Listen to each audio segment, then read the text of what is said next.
So I do have topics today, but before I get to them, at the risk of sounding like Rachel Meadows, who starts every program Big News Day, I want to say Big News Month since we last met. And I just want to rattle down the events of the last month, and also to say to you, I'm more than happy to discuss any of them after I get through with my agenda. So let me just rattle off some of them. So it's now clear that the end of the Second World War alliances with Western Europe has come to an end. We know this for many reasons, but this last month was particularly amazing. Our vice president went to Poland and told the Western allies off for their continuing efforts to keep the Iran treaty going. And they were deeply insulted and took home, or while they were home, the suggestion they can no longer count on the U.S. in any serious fashion. Some of them, including, seemingly peaceful countries like Holland, decided they better develop a national military because the next shoes that might drop are really NATO. And, of course, Pence and others attacked not just NATO, but the EU and all the various legal structures in Europe and so forth. So that has unraveled more since we last met. Then our vice president took himself to Munich, where he brought enthusiastic greetings from President Trump to a room of total silence. Now, the reports were that it was totally silent, but actually it wasn't. A couple got up in the front row and applauded, and that was Ivanka and Jared. So it was doubly embarrassing. A quiet room, and then the two offspring getting up and applauding, and silence behind that. It went down like a lead balloon. Of course, you have continuation of the Brexit mess. You have the continuation of right-wing and left-wing activities in many of the countries, including the ever-serious situation in France, which we should talk about today and the next time. So then, just to slide carefully or not so carefully over it, you get to the Middle East. Well, in the Middle East, the Prime Minister of Iran resigned, Zarif, who was the link between the West and the Iranian hardliners. He was not allowed to resign, so he's still in, because you can't just resign in Iran. You have to be give permission to resign. So he's still in power, but it does say something about the chaos and the right wing and reformers in Iran. You have Saudi Arabia in the picture, new events since we last met. One of them just came to light, which is that the U.S. was working on a deal, an $80 billion deal, for nuclear technology, actually for the sale of a reactor by the U.S. reactor companies to Saudi Arabia. Now, if you think about this for a minute, here's a country that is swimming in oil and swimming in sunshine, and what they most need is a nuclear reactor to generate energy. Think about that. Well, of course, that's not what it's all about, because once you have a reactor, you have taken the first step to nuclear capacity, right? And what the Saudis really want is to become a nuclear power. That links with some other event that happened in the last not too distant past, which is that the prince took himself on a tour to India, Pakistan, and now China, a kind of a friendship tour. But there's more to it than that as well, which is that Pakistan is one of the more likely countries to provide nuclear technology as well as manpower for nuclear research. The more likely countries to provide Saudi Arabia with that are Pakistan, North Korea, and maybe China, though who knows about China in this regard. So they're obviously on a fishing expedition to not only get the technology, and hopefully from the US, but also to get the manpower that's needed to further the production of nuclear capacity, because there are not enough Saudi Arabians who have this technical and scientific training, who could possibly develop nuclear capacity.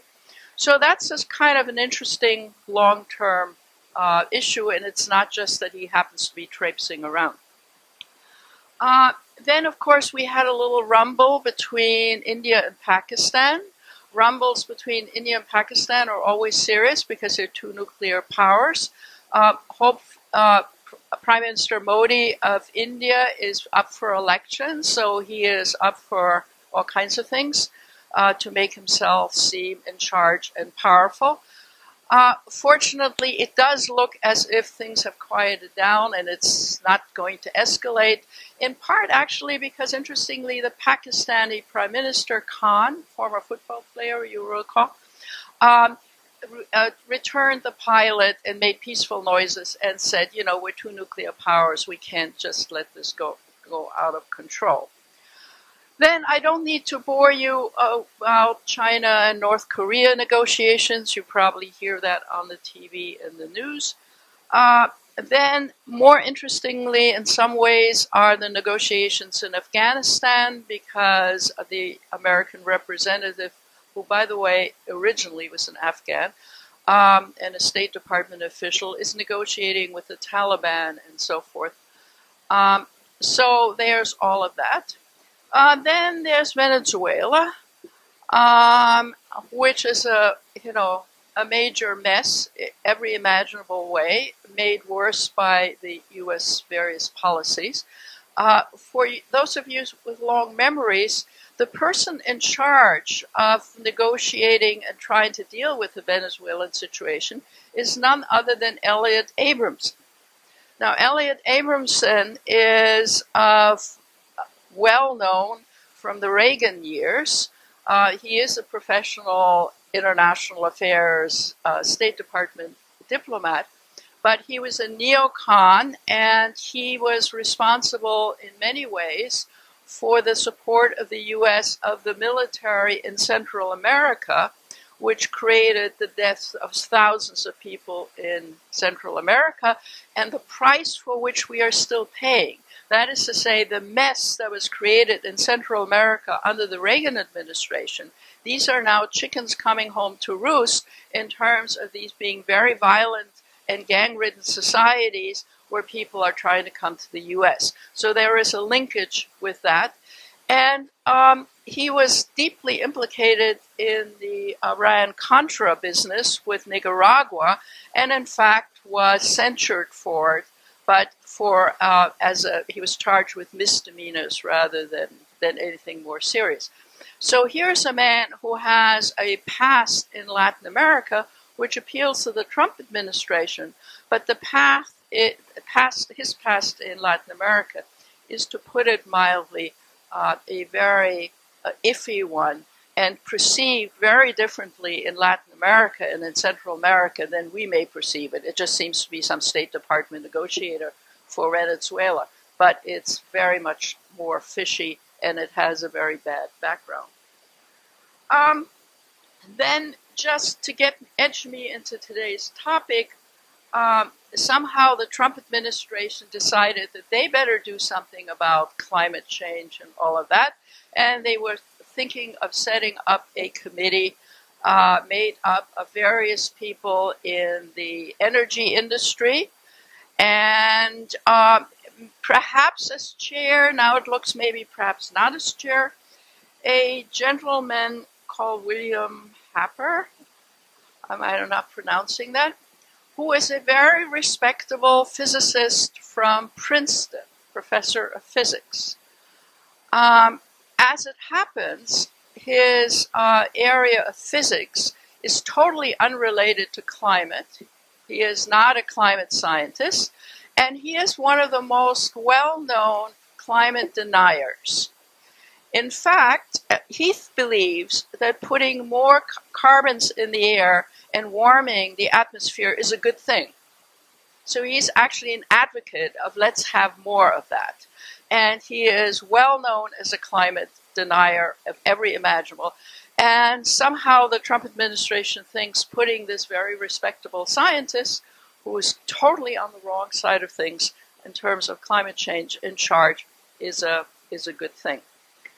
So all in all, the events, and I've just scratched the surface, are kind of interesting what's going on. And therefore you might say, oh, Gruhn, why are you going to talk about climate change and technology? Why not talk about all these other interesting things? The reason I want to talk about for a while is because those are the large picture framing issues for not just the substance of technology and climate, but the politics nationally and internationally. Because the politics don't take place in a vacuum. Why are so many people in so many countries either populist to the right or populist to the left? Why is there a lack of leadership? Why is it that the leaders that are walking about can't make very much inroads, and that there seems to be not just Trump, but general mayhem out there in terms of sort of seriously addressing the issues of the present and the future? Now, you almost all have heard that if the atmosphere warms up to 1.5 degrees Celsius, then things will get quite serious.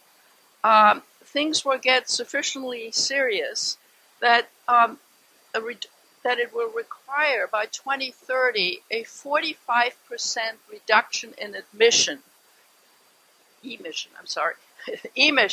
in order not to play serious havoc in the world, right? And 2030 and 2040 isn't that far away, actually, if you think about it. We're talking 10, 20 years. I know some of us, including myself, probably won't be around. But the fact of the matter is that the escalation of problems are both very fast and very serious. What can we, in general, the scientists say that when you get up to 2 degrees centigrade, major havoc will take place in many parts of the world, and they expect at the current rate for that to be happening by 2050, if not by 2040, depending. When you get up to 3 degrees and 4 degrees, which is not unimaginable at the current rate, that is to say, if we keep going at the current rate, then many perfectly sane and serious scientists say that life and civilization as we know it is no longer possible. That it absolutely is no longer possible. So we're not talking about, marginal things here and there. And of course, in Santa Cruz, and I suppose for most of us, we're sort of figuring, well, we're doing our bit, right? We don't throw plastic away, or we recycle it, we do this, we do that. And lots of places in the world, in Europe, in industrial countries, people are doing the same thing. All of this is perfectly good, but all of this, according to scientists, is a drop in the bucket. That is to say, it will not reverse the trajectory of what is going on. Makes a marginal difference, and certainly can make a local difference, right? But not at a particularly global level. So the problem is that on the one hand, the world is made up of folks, including us, who believe in the free market and also believe in nationalism. That is to say, countries should, the nation state within its borders and cultures and all the rest of it. And yet the particular problem of climate change is so vast that it's got to be, in a sense, global. So at the very moment in political time when we're sort of saying all this globalization is sort of getting boring. I mean, what are we talking about anyway? And in any event, we don't want other people telling us what to do. We want to have our own cultures, our own communities, and so forth. What is required is, at some levels, global action. Now, the global action that people talked about, obviously, was the Paris Climate Treaty, which, even if countries had stuck to what they had promised, would not have made enough difference to fundamentally change the trajectory. And in any event, countries haven't stuck to it, right? And then there is the U.S., potentially the most capable or able country to do something about leadership in climate change, just having a climate change denier and essentially getting out of the treaty, which means that there's no very good leadership for doing anything on a global scale. And a global scale meaning setting standards, making sure that governments have what? The resources. Poor governments typically don't have the resources to seriously attend to climate change issues. So there has to be a transfer of resources between the industrial countries and the non-industrial countries, and so forth and so on. So there is a contradiction. The problem of climate change is global in its impact and in its potential. And the politics of this part of our century is to localize and to freak out about anything that isn't local. Now, it's one thing to sort of take the high road and say, yes, well, we all understand this, but think about it for a minute.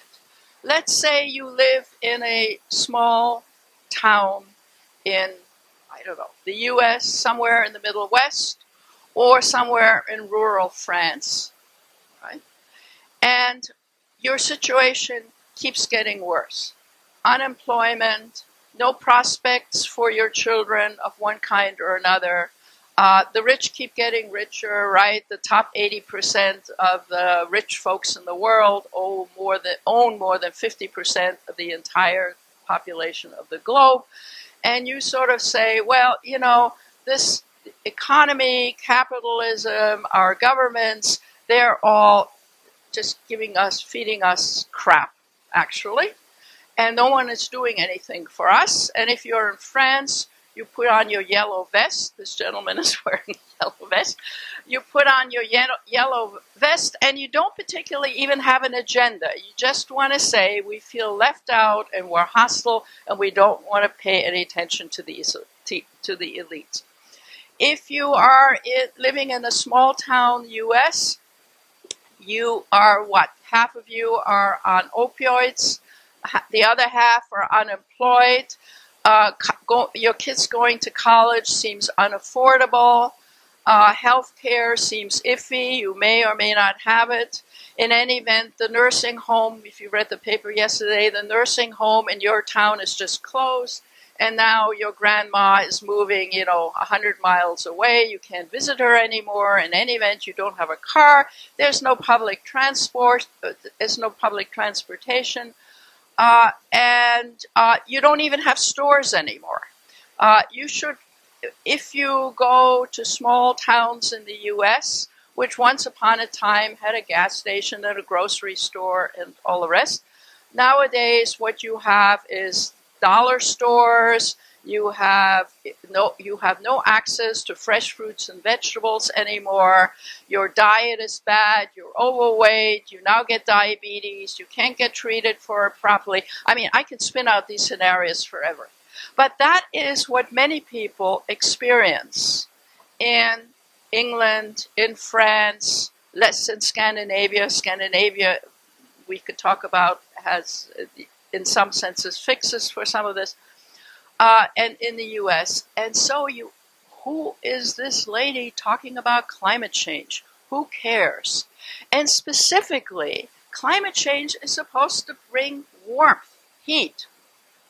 And in fact, it's the coldest winter in recorded history everywhere. Trump says, see, no global warming. And there's no logical explanation for how the cold spells, the coldest weather in recorded history in X place and Y place, the most rainfall in X place and Y, how that could possibly be linked to global warming. Why? Because people have no science education and they don't have access even to information of their main source of information. And the main source of information for most Americans is their local TV station. And the local TV station is run by right-wing companies who give you Fox News type editorials about all this global climate change being utter nonsense. So the politics of trying to address it, that doesn't exist at the moment in the United States and doesn't exist in some other countries, right?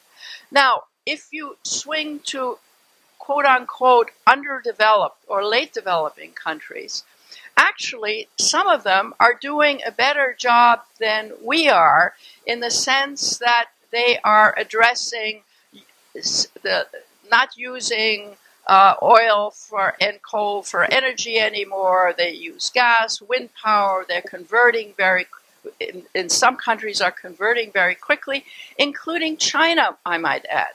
The problem is that their problem and their dependence on hydrocarbons is so huge that even though they are making more progress than we are by any calculation, the amount of hydrocarbon that they will continue to put into the atmosphere in the next 10 or 20 years is part of the problem rather than part of the solution, right?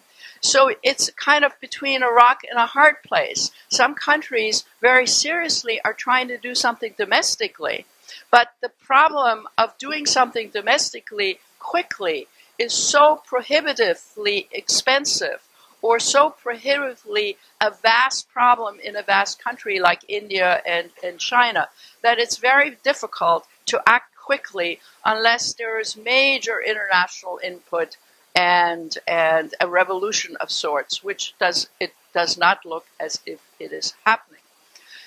Now, the problem in the interim, meaning as the world climate warms up, is that it's not just that,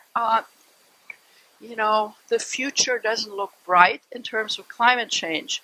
It's that the present in many places is a nightmare.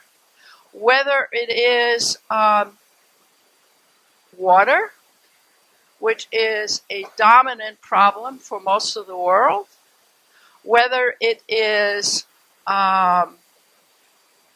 soil, whether it is the survival of animals and humans in very hot climates.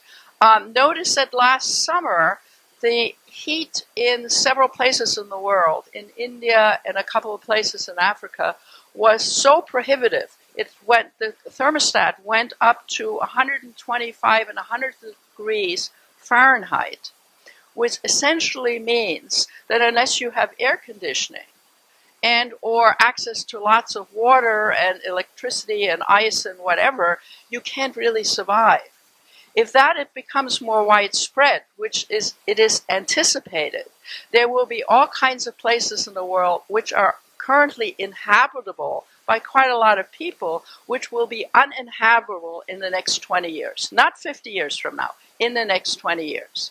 So the heating of the globe, which we feel as, it's a little too cold or too rainy or, a few days of heat, is becoming a political and social and cultural nightmare in some places. And we don't read enough about it. We don't know enough about it. I mean, we just sort of tune out and think, well, those places are hot. I mean, they're probably used to it. The potentially much more serious issue is water. So what about water? Aren't there the oceans out there? By the way, the oceans are also warming up, which is reducing the fish in the oceans and the ecology of the oceans. And many people in the world who are dependent on fish for their protein will no longer have access to it. and therefore the ocean warming up is very serious in many ways. So on the one hand, you have the ocean rising due to the heat, which means that even in the United States, cities like Miami and New York City, unless they do something very quickly in the next 10 or 15 years, will simply get flooded out, right? Holland is at the forefront of trying to do something about it because they're very low-lying and they know they're going to be flooded out. So they're being more activist. And when I say these things, I sort of say them blithely, but this costs billions and millions and billions of dollars to try to keep up so that people can survive in the way that they've become accustomed to. So on the one hand, rising water. Okay. On the other hand, warming oceans. On the other hand, a world shortage of water for a variety of reasons. Some of them are engineering reasons. Some of them are overpopulation regions in various places. In many ways, it's a pollution issue. If you have too much cyanide in the water, which happens in a lot of villages in India, your children die, they get physical disabilities and so forth.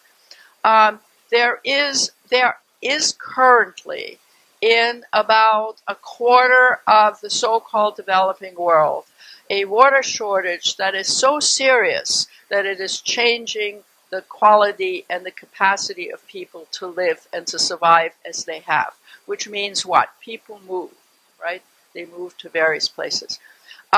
Many of you probably have read things about this, but the amount of daily water that these folks have access to is about the amount that we use brushing our teeth 3 times a day.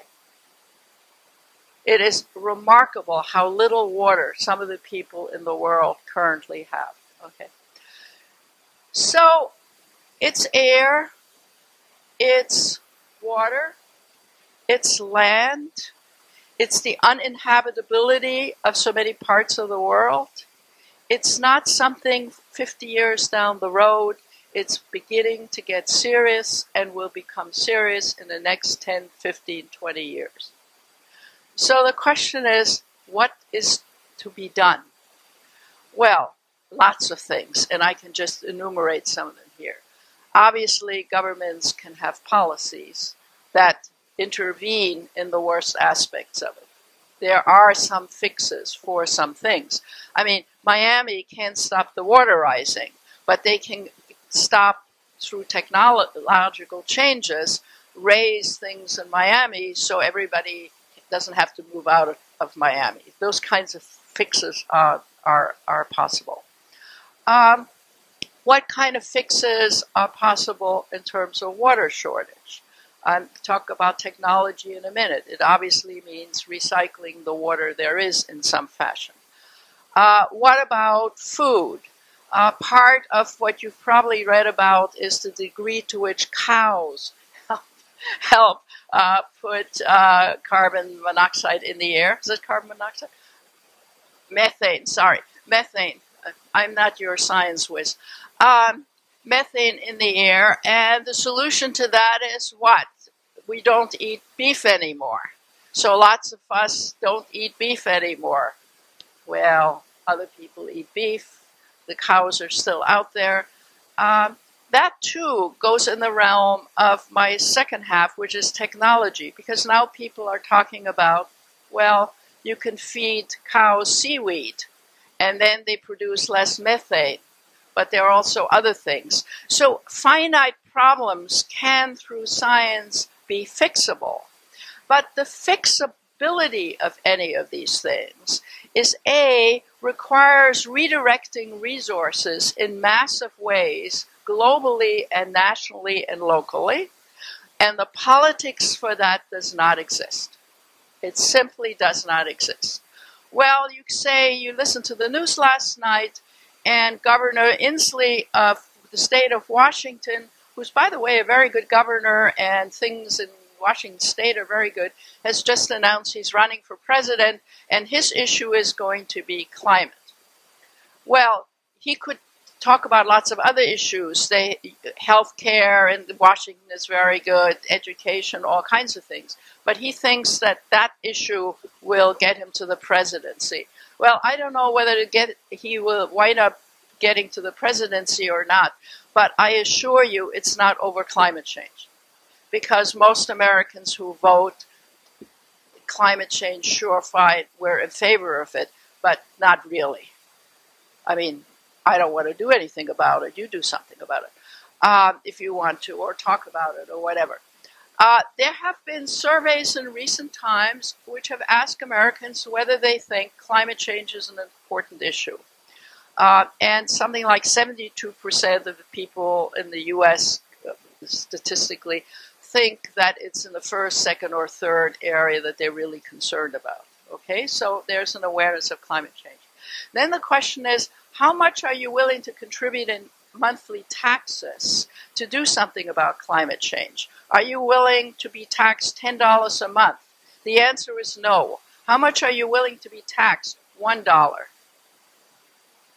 Think about that, right? The magnitude of the problem means that a fair chunk of the tax money in this country and other countries will have to be redirected from, God knows, the military or something, or people will have to pay more taxes because this stuff is going to be expensive.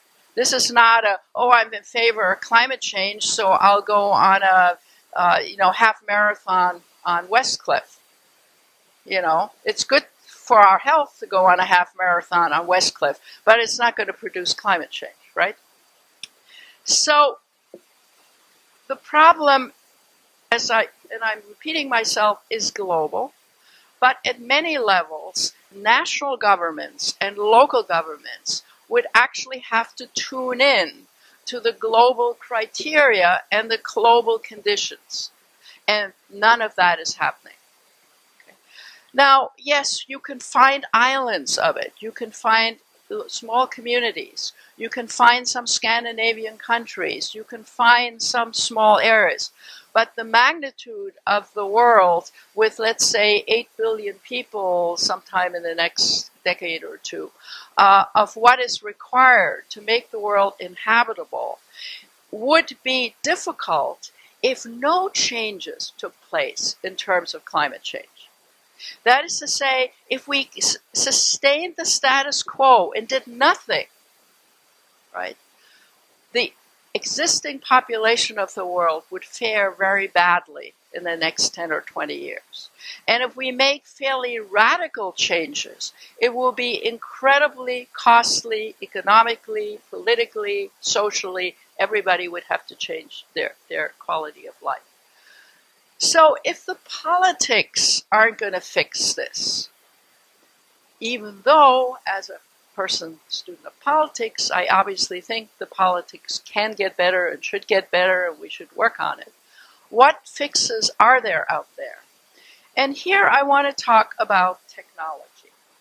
Because believe it or not, one of the things that turns people off in our society is the technological revolution, right?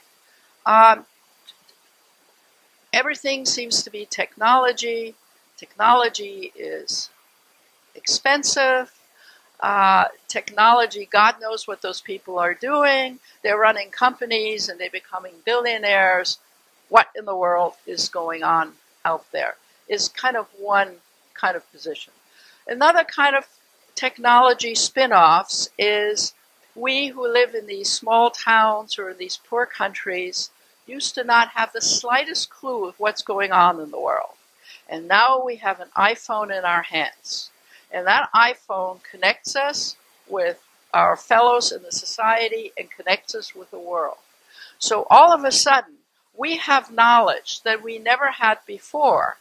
And I've mentioned this before, so excuse me for saying it again, is that the uses of the technology, meaning iPhones, by Africans, by Indians, is in many ways far in advance of ours. That is to say, they transact far more business through their iPhones, their banking, knowledge about farm prices, market prices, rainfall, everything imaginable that we don't use our iPhones for because we use it mostly as a social media.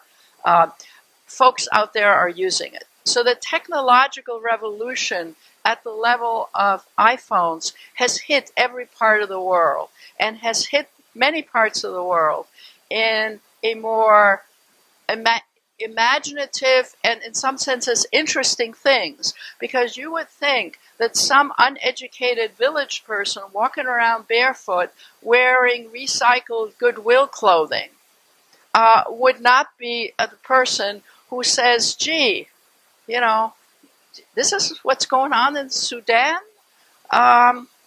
This is what my government is doing. I better save some money. I just have $3, but let me put it into my account. Or I think I want to buy a gallon of water.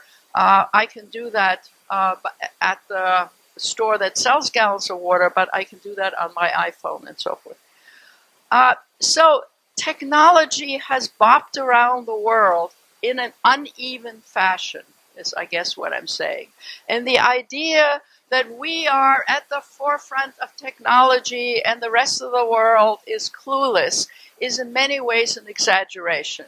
It's just very different in different parts of the world. So to begin with, if you talk about globalization, the idea is we are more globalized because of technology, irrespective of people wanting to draw in and be in their small communities and not care about other people and so forth. So that's one aspect of technology. It has, of course, had a major economic impact everywhere, right? And the idea that, people in rural Africa are disconnected with the economic impact of what contemporary technologies brought is just sheer nonsense. We just don't know about it, and we don't care about it, and we're assuming that, by looking at films or looking at PBS and seeing, how villagers live and or civil wars in strange places, that they're disconnected from technology. So, A, it's the economics. B, it's the interface with politics locally and nationally and internationally.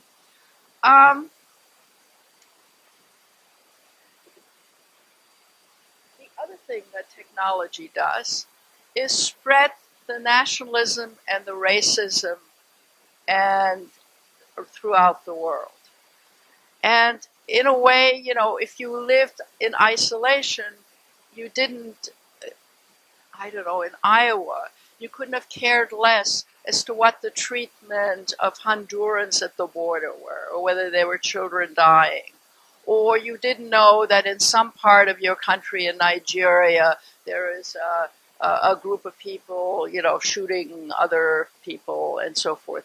So in some senses, what the technology has done is spread ideologies, whether it's ISIS or any other ideology. It is spreading racism. It is spreading religious paranoia of one kind or another. And so on the one hand, you say, well, technology is bringing some connectivity which has positive political impacts. Technology is also bringing connectivity which has very negative international impacts, and that needs to be addressed. But what technology does is also potentially giving the fix for issues.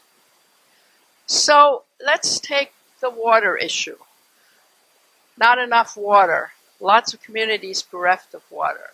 What can they possibly do? At the moment, not much. But technology can lead, to recycling of water. Technology can lead to self-contained cleansing of water. Whether it's Gates trying to work out toilets which are self-contained and somehow reconfigure whatever we put in them and allow the liquids to be reused, etc. The Gates Foundation is very busy working on toilets internationally because they know that the spin-offs of not having modern toilets leads to all kinds of pollution and use of water and so forth. So they're working on that. There are other people that are working on homes being self-contained in terms of water. That is to say, I've mentioned this before, a refrigerator-type gadget which captures all the water you use in the house and it rather flowing to a water plant downtown or somewhere, or in some countries no plant at all, it cleanses the water and allows you to reuse all the water in your household. I'm just giving you two examples of the degree. I mean, superficially, this all sounds disgusting, but take my word for it. In the next 20 years, we will have gadgets of different kinds that become affordable, that are used worldwide, that in a way address some of the water issues that we don't know how to address right now. That is to say, human use and human garbage and human use of water. I'm not a scientist, and some of you are, or many of you are tech people, and I'm not a tech person. But I'm willing, by just reading, whatever you can read, or the science pages or science journals or whatever, the stuff that the World Bank puts out, the EU puts out, you can see that many scientists are very, very busy addressing a lot of the climate issues, not just at the macro international issues, let's not put things in the atmosphere, but also at the micro use issues, right? In such a way that we begin to live in a very different way and therefore manage and husband our situation much better. I mentioned cows and not eating beef. Well, besides people saying, okay, let them eat seaweed, I don't know where they would produce enough seaweed to feed all cows, but that's just my ignorance. But in any event, there is research afoot which will probably be realized in the next 10, 15, 20 years, which manufactures meat in factories so that the animals are no longer needed. Now, this sort of sounds like space stuff, but they're already doing this in some labs. And I don't mean manufacturing soybeans into some soya product that tastes like meat. I mean, they actually are taking the cells from meat and reproducing them in such a way that you can eat your pork and your beef and whatnot, but rather than it coming from cows and pastures and pigs, it will come from factories. Now, I know this sounds crazy. This sounds like madness. But this is the kind of madness that scientists are seriously producing. So when one talks about climate change, when one talks about the incredibly difficult problems that we're going to confront, part of it, of course, are the obvious things. The obvious things of not putting more stuff in the atmosphere to warm the climate. Part of it are the obvious things of preparing different countries, different cities in terms of what's going to happen. And part of it is technology and science, which at the micro level, and not just at the macro level, is trying to address ways in which we as a human species can survive into the 21st century under entirely new conditions. Okay. And this, by the way, is not just a question of overpopulation, as in, everybody imagines, people in Africa and Asia are breeding like, rabbits. No. The fertility rate is going down almost everywhere, and the population will stabilize almost everywhere. In fact, in Europe, the situation is so serious that the government of Hungary is going to not make you pay taxes after you have your 4th child, which, by the way, Russia and France did after the Second World War when so many men were killed. They said, ladies, breed so we can have, restore our population. Population fertility rates are declining. That does not mean the population won't continue to grow because there's so many people that are fertile that are in the system, right? But it is slowing down. So it's not just a matter of saying, oh, the world will be okay if people just have fewer children. No, no, no. At current rates, the world will not be okay. So what am I arguing? What I'm arguing in maybe incoherent ways is that climate change, both at the global level and at the local level, can be and needs to be addressed through specific climate change policies. But I'm also arguing that technology, which we're very keen on and which is part of our lives, is also a way of mediating some of the worst aspects of climate change. It is not that it is beyond the human imagination to figure out technological ways to improve things. Now, the real problem, of course, is to what extent these things will coincide, overlap, or just spin in different directions at different speeds. There is no way of telling that. And that's, again, where politics comes in. Because smart politicians recognize that you need to approach, and Governor Inslee, as a matter of fact, is very good in recognizing, that you need to approach these things not as a single fix. If Trump goes away and the next president is a gung-ho national and international leader on climate change, you still need all these other things, right? It will make things better. It will make things easier. It will mean that politically you can redirect some of the country's resources, its tax monies, to more constructive policies. But it's not a quick fix because there is not a single or a quick fix. And we as Americans are used to quick fixes. We really are. We don't believe in long term. We believe in the here and now. And also, we believe that at the end of the day, somehow, some way, things will get themselves sorted out. We're optimists. Many people in the world are pessimists. Even in Europe, I would say, and there's some of you here of Hungarian origin, so I will attack Hungary. I will say Hungarians always have had a kind of negative, deep view of the world in the future. Is that right? Peter? Yes?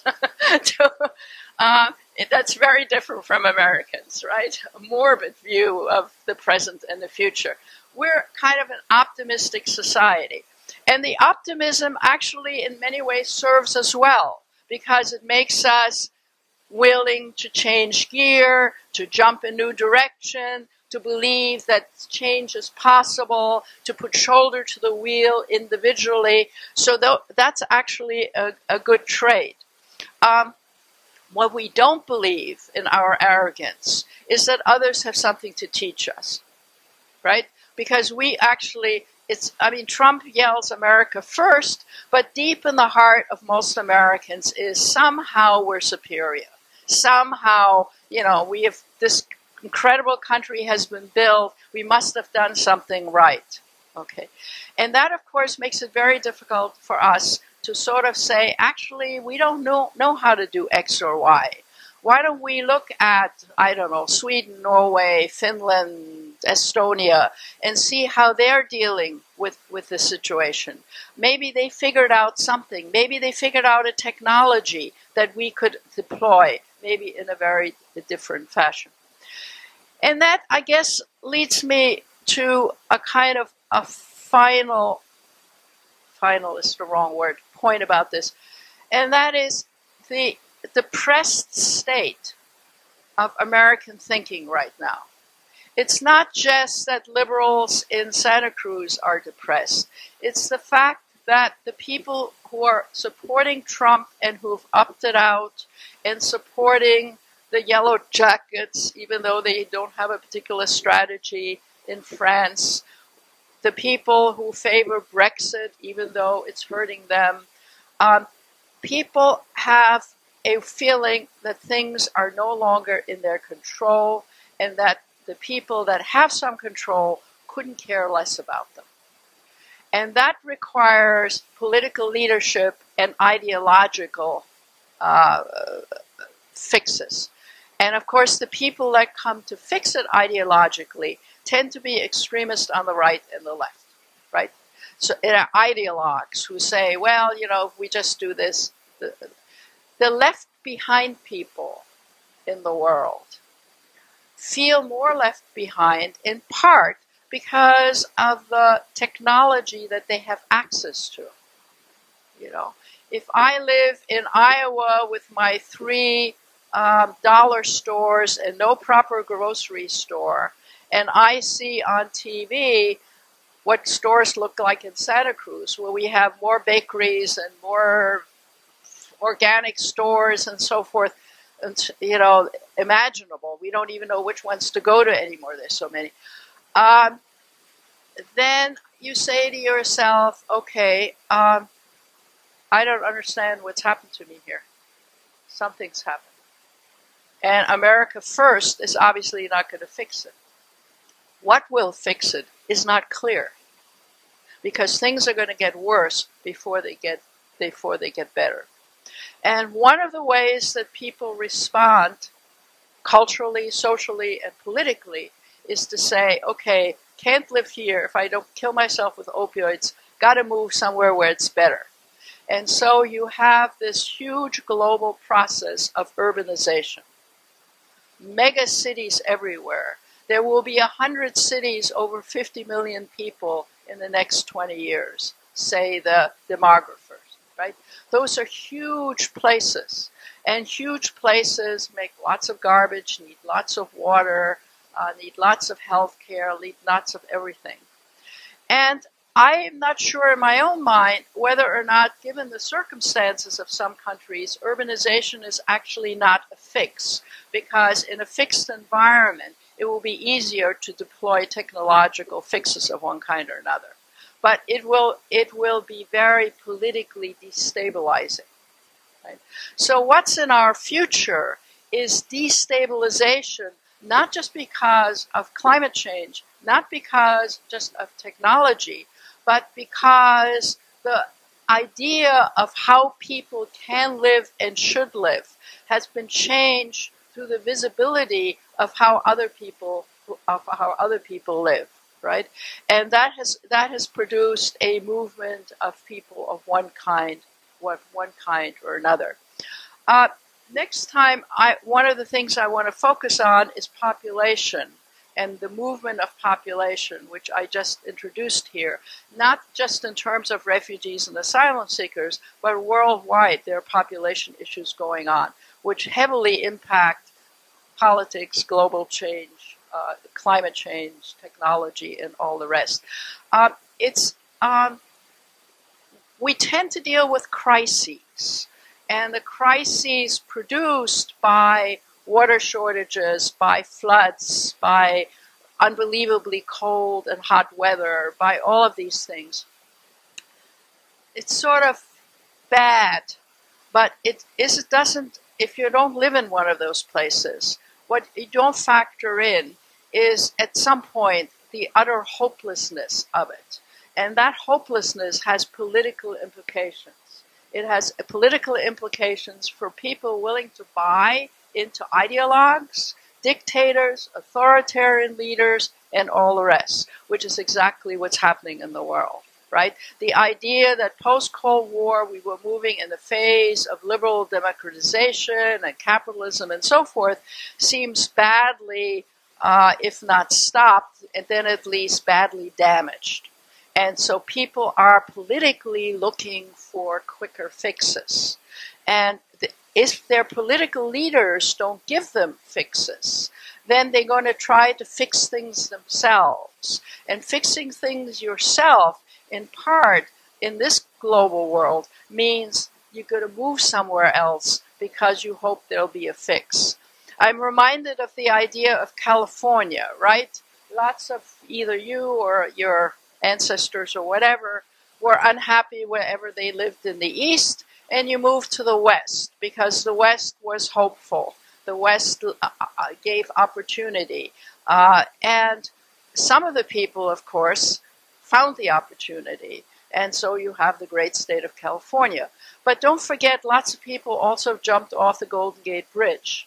Because when they got here, they discovered actually what they were hoping for didn't happen because they took themselves along. Right? You take yourself along to the next place. The next place may have more water, more opportunity, but if you don't have the proper skills or the proper education, or you don't find the love you were looking for, then here you are in the same psychological situation.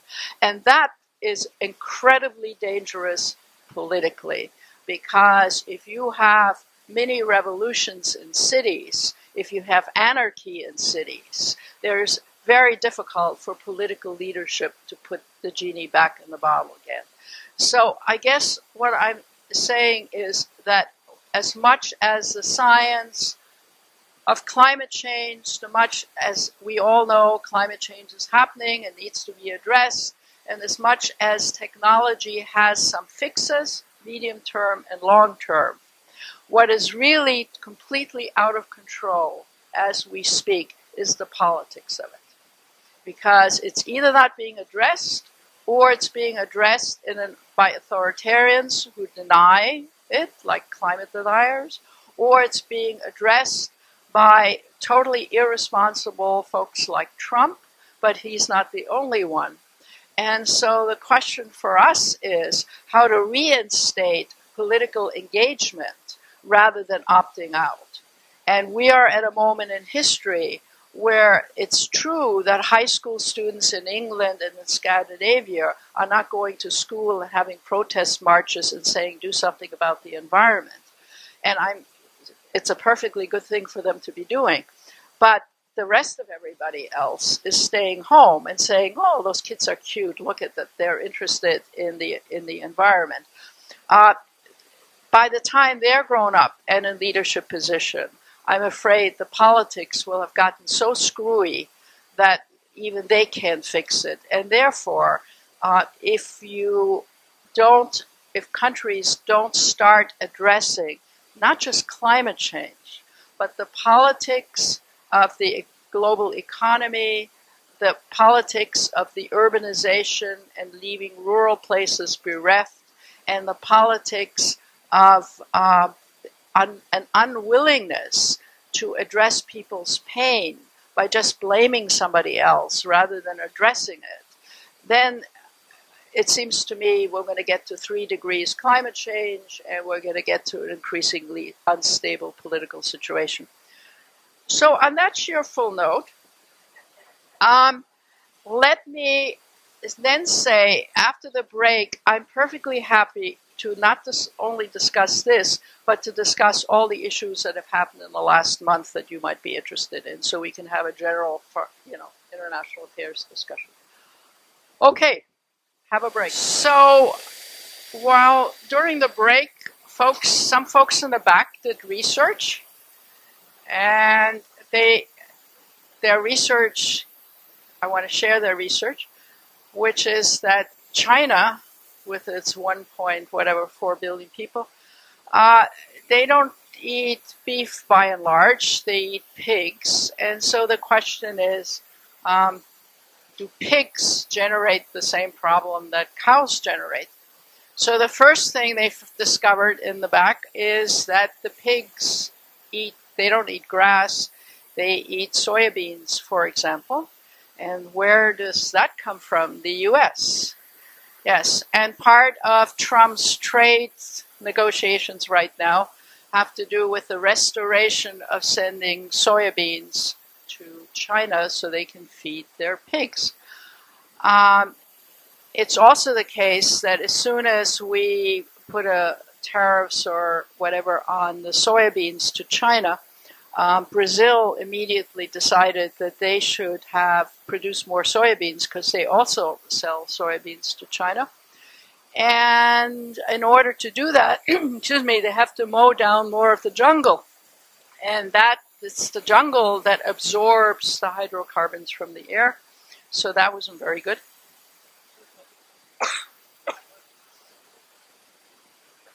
I'm allergic to this whole topic.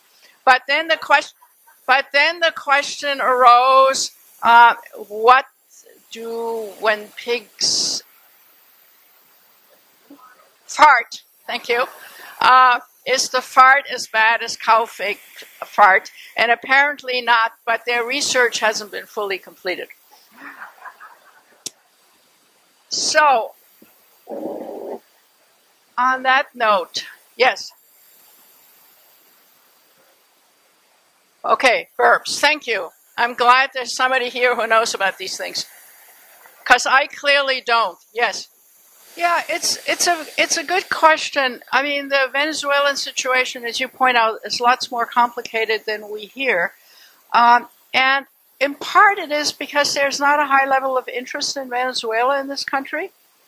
You know, it gets 30 seconds sometimes of sort of partial information. No,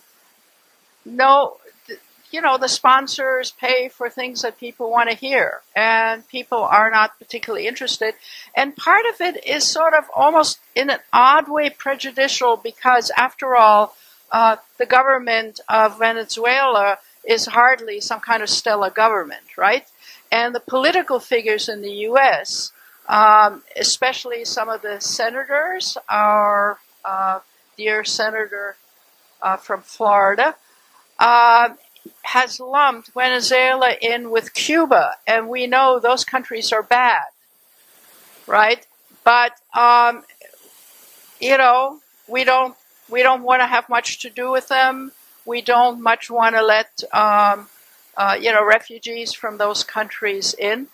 There was an odd story. I'm into odd stories today, which is that Hungary, which allows no asylum seekers in, has allowed 350 Hungarian origin asylum seekers from Venezuela in this week, or last couple of weeks.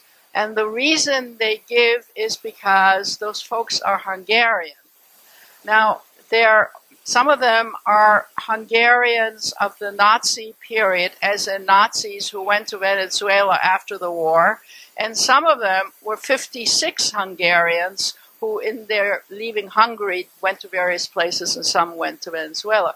And some of those Hungarians have actually intermarried with Venezuelans. But if you can show that you have Hungarian origin, Hungary is willing to entertain allowing you in. There was the sad story, which probably many of you read, of some of these Venezuelan Hungarian origin people being sent to a small village where actually Hungarians are looking out very well after them. They have special schools and job training and so forth. But when the local population saw them arriving, they put cardboard in front of their windows and said that they were protecting themselves from these Venezuelans because the government of Hungary was lying. They were actually importing black people. And the reason... And, of course, especially through intermarriage, some people had darker complexion. They weren't African Americans or Africans or anything, but they just had darker complexion than the local people. So the racism is both there coming and going. So there are these interesting stories. But you're quite correct that in Europe there's far more coverage about the complexity of the Venezuelan situation and the complexity of the U.S. Policy with respect to them.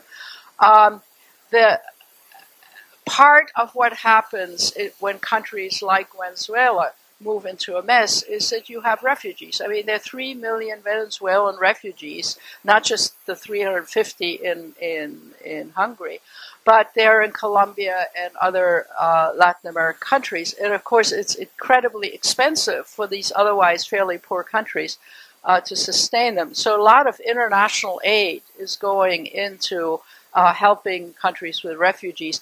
We're now sending some, but we're very late to the party. We originally did not want to help the Colombian government at all with dealing. Now, Colombia has a right of center government, and so they're, to begin with, not hospitable to Venezuela, but they're certainly hospitable to refugees from there. Any issue is the status of the Brexit situation. It is the biggest mess in recorded history. It's beyond belief. So where are we now? We are at the point when the Labour leader says, well, maybe he would agree with having a second referendum. That doesn't mean it's going to happen. We are now at the point where the Conservative Party has split in every imaginable way.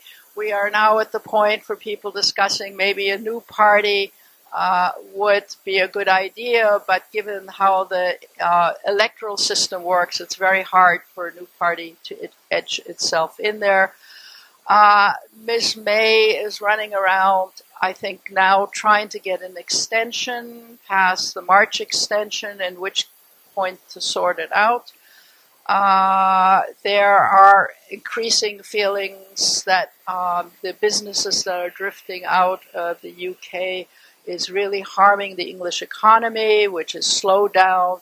Every imaginable bank and industry and whatnot has relocated in Frankfurt and somewhere else. The very people in small towns who voted for Brexit are now seeing the companies that produce work for them, for example, Honda and so forth, leaving because there's no, you don't want to get out of this mess. So it is, I mean, I guess the best way to put it is it's a tragedy at this point. And how they're going to dig themselves out of it, I have no idea. There are, of course, different scenarios. There are different scenarios of what can be done. But as of this morning, it is a monumental mess, and it is not clear at all how this will play itself out. I am asserting. Yes. Yes. Well, that opens the larger anti-Semitism question, right? So the Labour Party and the Labour leader in particular has been accused for some time of being anti-Semitic, as has the hapless congresswoman from Minnesota. And there is a real problem. Let's talk about all of this for 2 minutes. There is a real problem there. Lots of people, include lots of people who are Jewish, are appalled by the current government of Israel.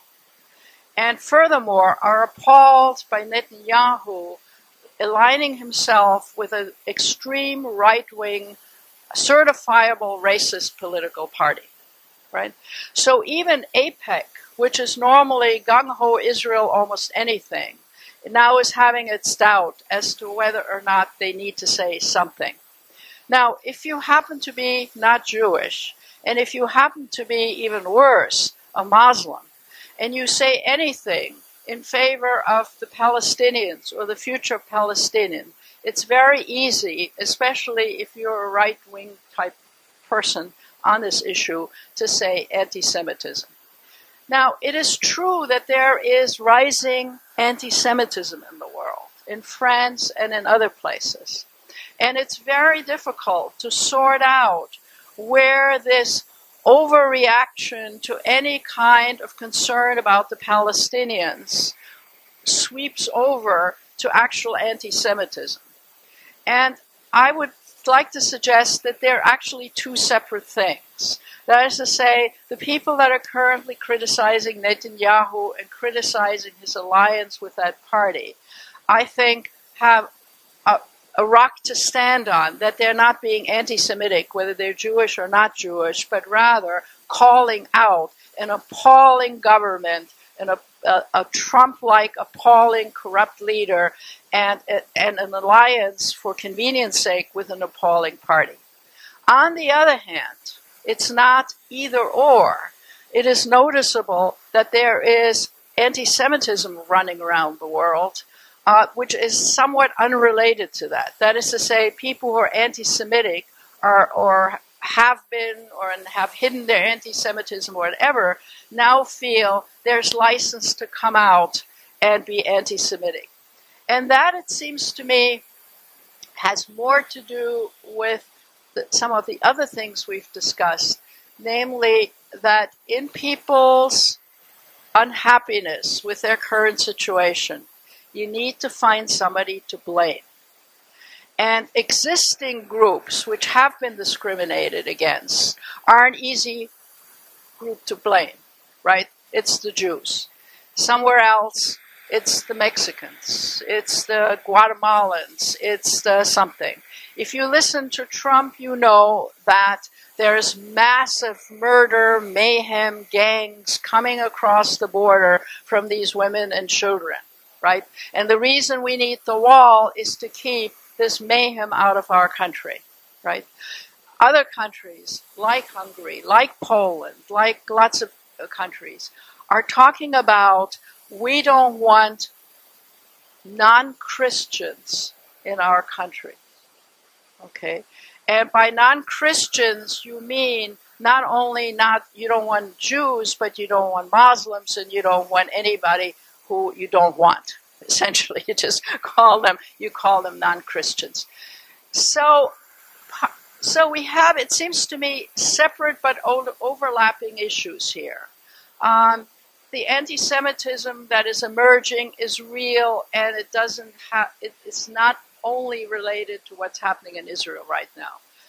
Then there are people who are appalled, many of whom who are Jewish and pro-Israel, appalled by Israel and its policy and the treatment of Palestinians. And how you separate the two and not mix them up in a single instance is very, very difficult. One has to be very, very careful, right? I mean, the people that are putting, Stars of David and whatnot on storefronts in Paris aren't particularly concerned about Palestinians. Those people are genuinely anti-Semitic, they always have been, and they feel they now have permission to act on it, right? So I just want to kind of separate those two a little bit, because I don't think they're the same. And as you raise, there are now, the fact that the Labour Party has made pro-Palestinian noises over time. It's perfectly acceptable to have been concerned and to be concerned about the Palestinians. On the other hand, words matter, and the way it's been framed has led people to say, well, actually, this sounds not just as concerned about the Palestinians, but anti-Semitism. And that then leads people to come out of the woodwork to support that in one fashion or another. So I don't mean to make it complicated to make it seem lesser. I mean to make it complicated by saying it does have different fixes and different causalities. Yes? Well, what's involved, which is one of the big sticking points, is Ireland. Because since part of Ireland is part of Great Britain, do I have that right? And part of Ireland is an independent country, and United Kingdom. I always have this wrong. She corrects me. I'm glad you're here to correct me. And if there was a separation and Brexit took place, there was to be an agreement that the border would have to stay open between Northern Ireland and Ireland, because that was part of the peace agreement with Northern Ireland. Okay, and that means that for Ireland, the rules of the EU would continue to pertain.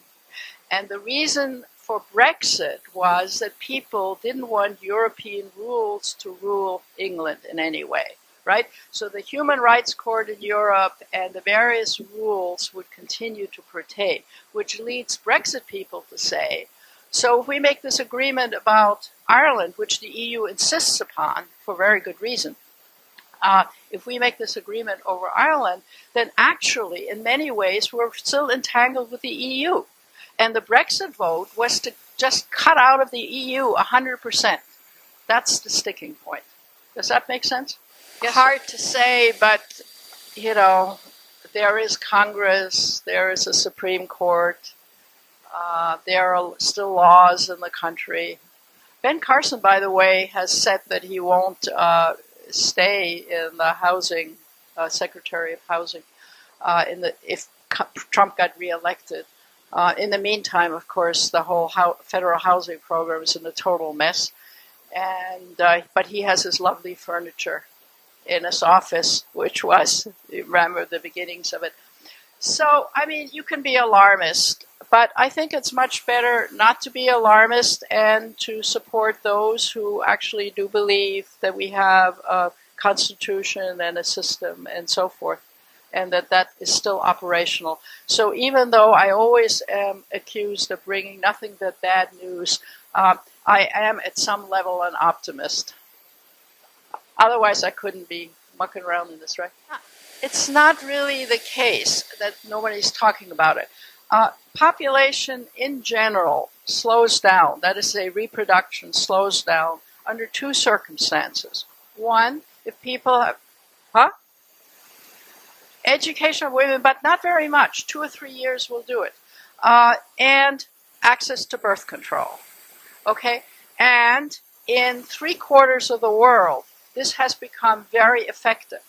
That is to say, once the Chinese said that they would no longer adhere to the one-child policy, believe it or not, Chinese didn't decide to have 2 and 3 and 4 children because they saw the logic of having one child and educating one child and so forth. The population, the fertility growth rate in most of the world has radically slowed down. Radically slowed down. What hasn't slowed down is the population growth rate. And the reason is that if women have one child instead of 3 children, if they're in childbearing age, that one child still adds to the population. So unless you believe in euthanasia or, you know, nuclear war or something which will just kill millions of people, the fact is that the population will continue to grow for another few decades until the fertile women are out of the system, right? Now, in some countries, Japan, South Korea, even a place like Thailand, right? The number of, and all of Europe, by the way, the number of children, almost all of you, the number of children people have has come so low that you no longer have replacement. Replacement means 2 people having 2 children. If the average woman has 1.2 or 1.3 children, obviously not chopped up, but statistically, children, what you do is you have a radical reduction in population growth, which we are in that cycle. And as a matter of fact, while it's true that there's overpopulation, as you suggest, in some parts of the world, it's also the case that there are beginning to be serious political and economic problems of aging populations, which is one of the things I'm going to talk about next time. As you have an aging population, you need to import people. If you need to import people, you're not going to be a homogeneous society. That raises a whole different ball of wax. So I'm going to talk about that next time. But the idea that, you know, people are breeding like rabbits out there and the population is just exploding. Maybe 6-7 years ago, the demographers at the UN thought that by the middle of the century, there would be 16 billion people in the world. That has been moved down to about 8. That's radical. That is absolutely radical. So, it's moving in the right direction. Not fast enough maybe for some people, but other than, you know, saying to women, you may not have any children, or saying to having some form of euthanasia, you're going to continue to have some population growth, but it's radically slowed down. And slowed down so as to create new problems, which, as I said, I'll talk about next time. Does that make sense? Yes, there's a lot of that going on in other countries as well, not just the U.S. And of course, you also know that President Trump has announced no federal funding to Planned Parenthood if Planned Parenthood either advocates abortion, abortions take place in an adjacent building, etc., etc., etc. And as Planned Parenthood points out, for poor women, Planned Parenthood is often not just a birth control issue, it is the medical place where they get help, advice, counsel, if needed, birth control, right?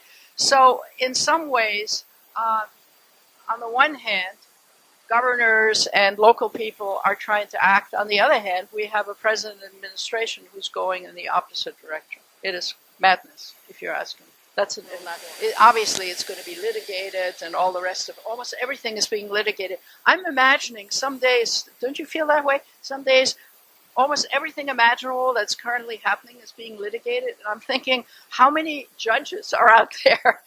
And of course, the point is that the judges are very overburdened, not just the immigration judges, but everybody else.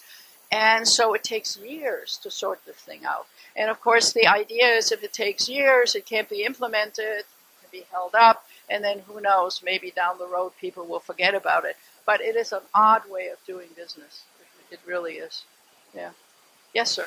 That's true. And on that particular topic, what's interesting is that in places, for example, like Israel, which is furthest along in desalination plants, a lot of the water is that they have for farming and for individuals comes from desalination.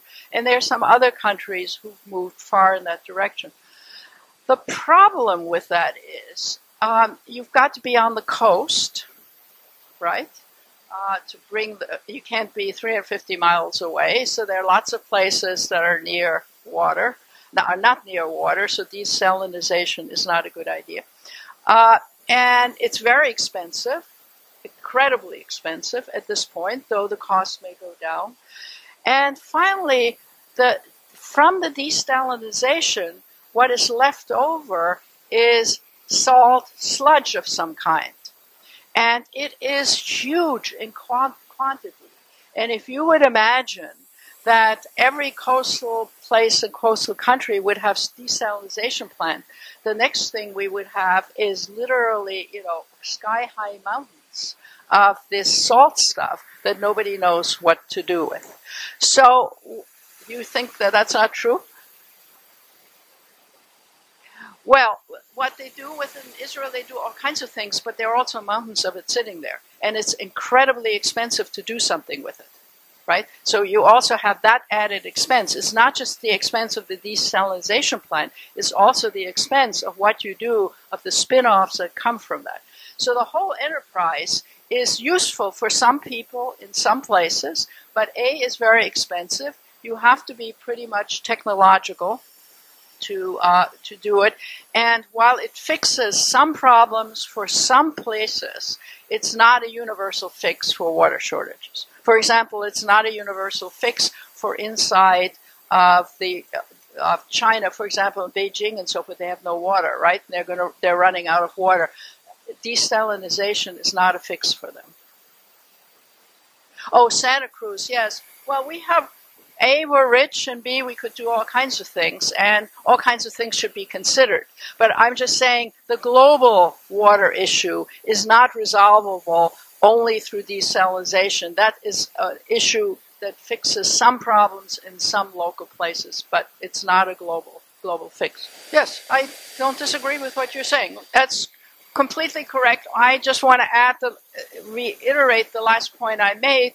Some of these things are fixes for local places, certain economies, and not others.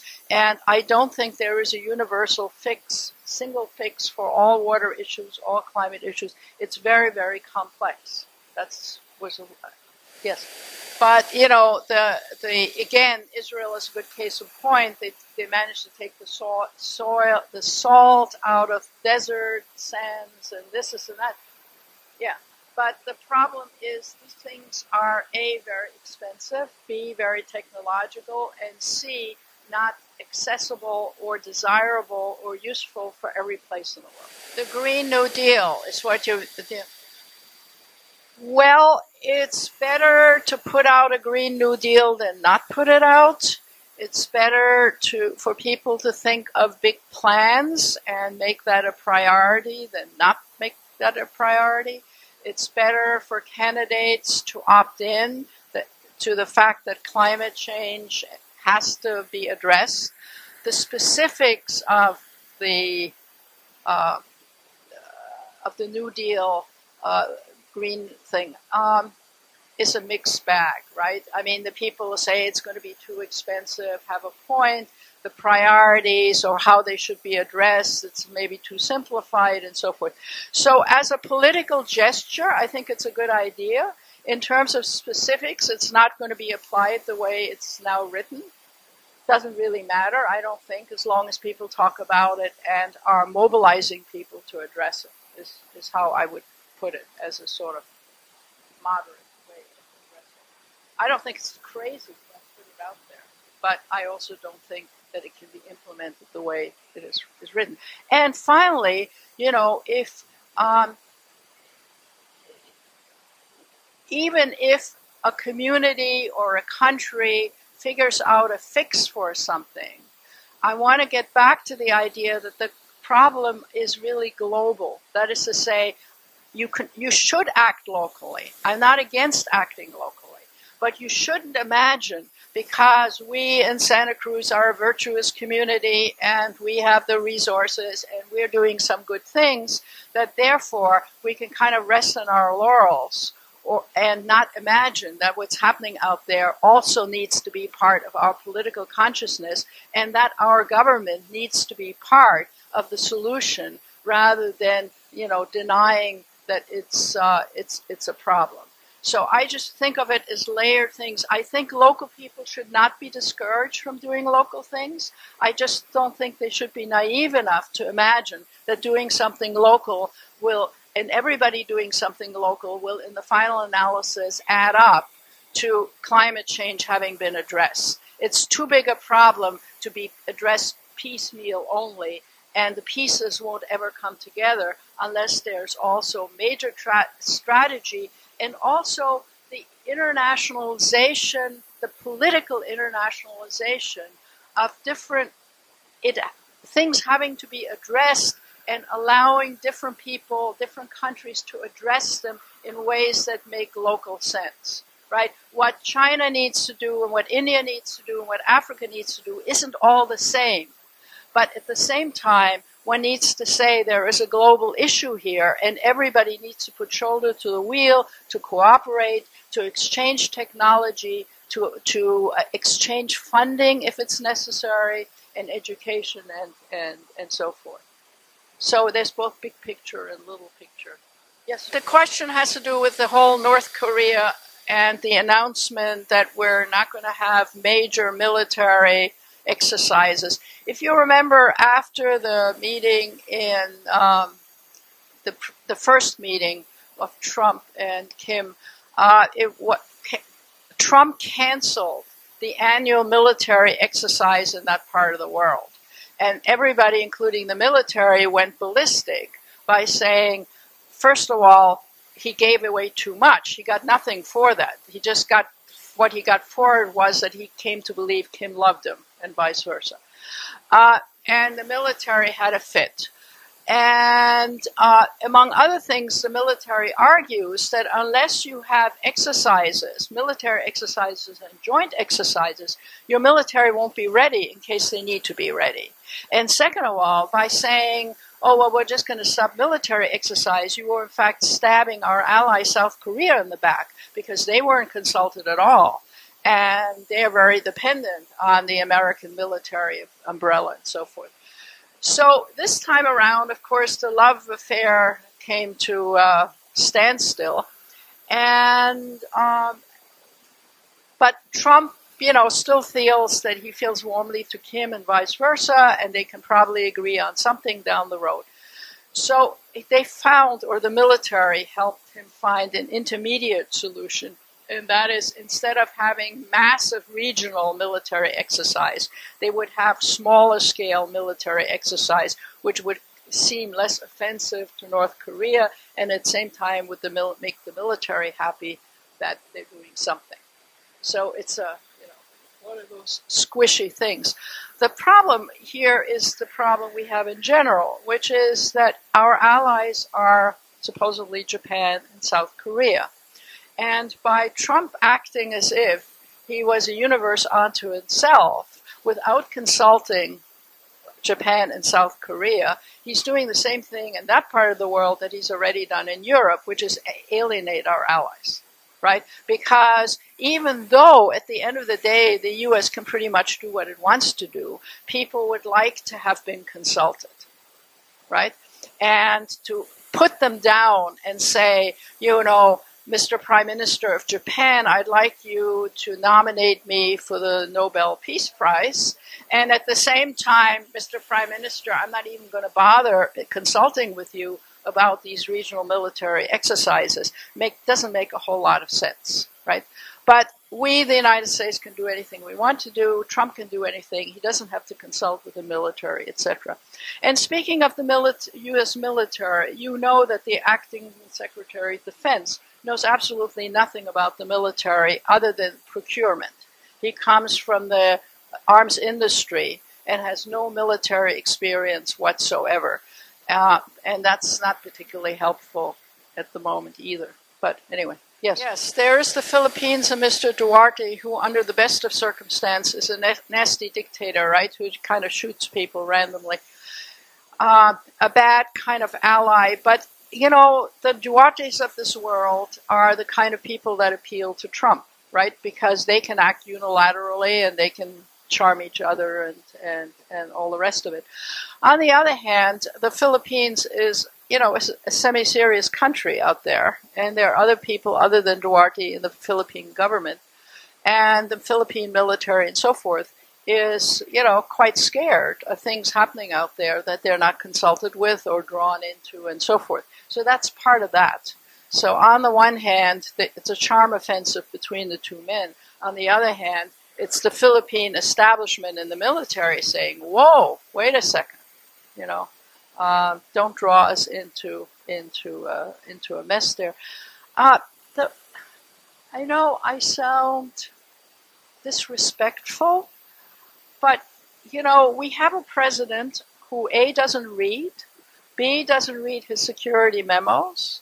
The security advisors only meet with him twice a week. They basically show him charts and videos.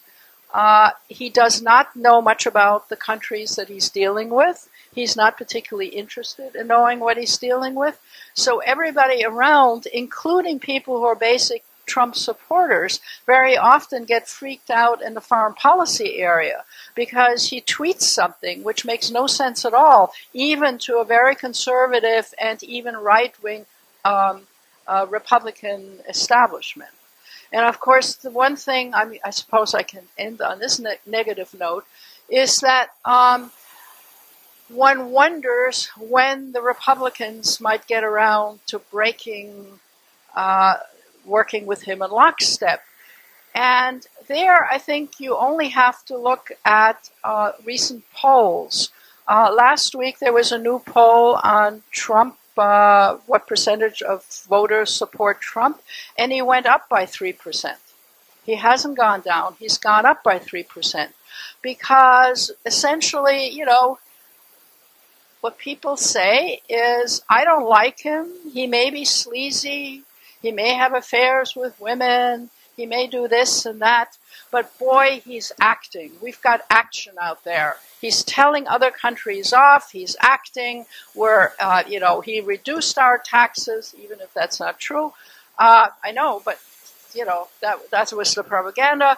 He's telling governments off. He's not accepting, all this sort of murky diplomacy. He is, he opposes many of people who are Trump supporters are anti-abortion. He's supporting life. He's closing down the clinics. He's doing all the things we want him to do. So we don't really care that he's sleazy and maybe a criminal because he's doing those things. Until that chart changes, until something can be found to change that, Trump could actually get reelected. Right? Because we all just imagine, everybody knows this is crazy and somebody else will get elected. Trump could actually get reelected. With if he has a 46, 47% popular rating, given the gerrymandering and the fact that the Democrats have to win about 9% more than Republicans because of the gerrymandering, you can imagine that that would happen again. It probably won't. Let's hope it doesn't. But I'm just saying that much of what he is doing is popular with his audience. Many people in Congress are smart enough to know this is all shaky, but they're going along right now because they want to get reelected. And on that happy note, next time, population.